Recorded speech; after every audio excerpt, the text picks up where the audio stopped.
morning during the latest January 6th hearing. Far more Americans, they were Googling gas prices than was searching the web for January 6th. Here with more is Minority Leader Kevin McCarthy.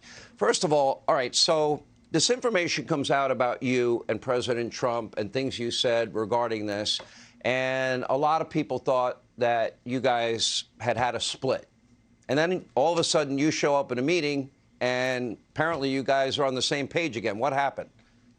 Well, look, we have our conversations all the time. What's very interesting to me is there is no split between President Trump and I. We're focused on, one, making sure this country comes back to the policies that make us strong. America first, where we had low gas prices, we had a secure border, we had safe streets, we had a future for kids to be able to grow up in, and the Democrats have now taken over. They don't want to talk about it. You just showed that graph. Why they had this January 6th meeting, here they are, a January 6th hearing.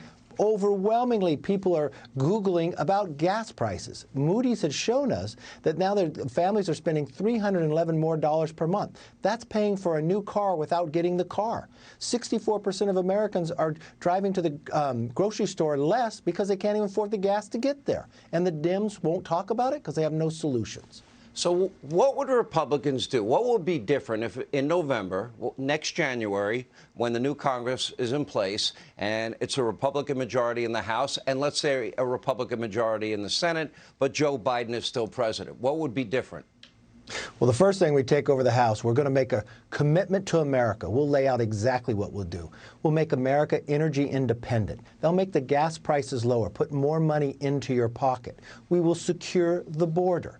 The other thing we'll do is we'll make sure your streets are safe. We're going to go into these communities. We'll provide them cop grants only if their DAs uphold every single law. We'll provide a parent's Bill of Rights, that you have a right to say where your kids go to school and input into your kids' education.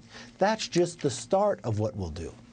All right. So you have been trying to pressure, rightly so, and Republicans have been trying to get Nancy Pelosi to get on the docket security for our Supreme Court justices. I cannot believe that Pelosi and Schumer and the Democrats approve of protesting in front of justices' homes. Now we have Amy Coney Barrett's kids' school being doxxed, the location. Her church is being doxxed. They give the timeline of when she goes to church. This is more than harassment and intimidation. To me, it's a clear and present danger to every justice. We saw what happened with Kavanaugh. Why won't Nancy Pelosi provide the security that they deserve? That's a very good point, because remember, this bill passed the Senate 100-0. And Nancy Pelosi has held this bill for 1 month. I've gone to the floor 3 times to ask for unanimous consent to bring the bill up to send it to the president's desk. We just saw an individual travel from California. The only reason he was picked up and stopped is because he saw security at the house of Justice Kavanaugh. Had Justice Kavanaugh not been there, the security wouldn't be there. So his family, his spouse would not be safe. And remember why this is happening. You had a White House that said yes, they should engage going to those houses. That's the president's position. You had Chuck Schumer go to the Supreme Court and said, you're going to pay the price, Kavanaugh and Gorsuch. This is what he said. Yeah, if I did that, I'd these be individuals. You'd be in jail. I'd be accused of insurrection and thrown in jail. No doubt about it. There's always a double standard. The Attorney General goes unreal. after parents just for going to school board meetings. But Nancy Pelosi holds this bill. Now, the other thing the American public has to understand, what the Democrats want to do is change the bill.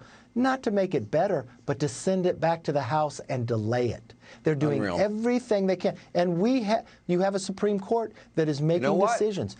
Then they'll be held accountable. Those people that are giving approval and encouraging the doxing, the protesting, the harassment, the intimidation, they should be held accountable. Kevin McCarthy, thank you for being with us. Hey, Sean Hannity here. Hey, click here to subscribe to Fox News YouTube page and catch our hottest interviews and most compelling analysis. You will not get it anywhere else.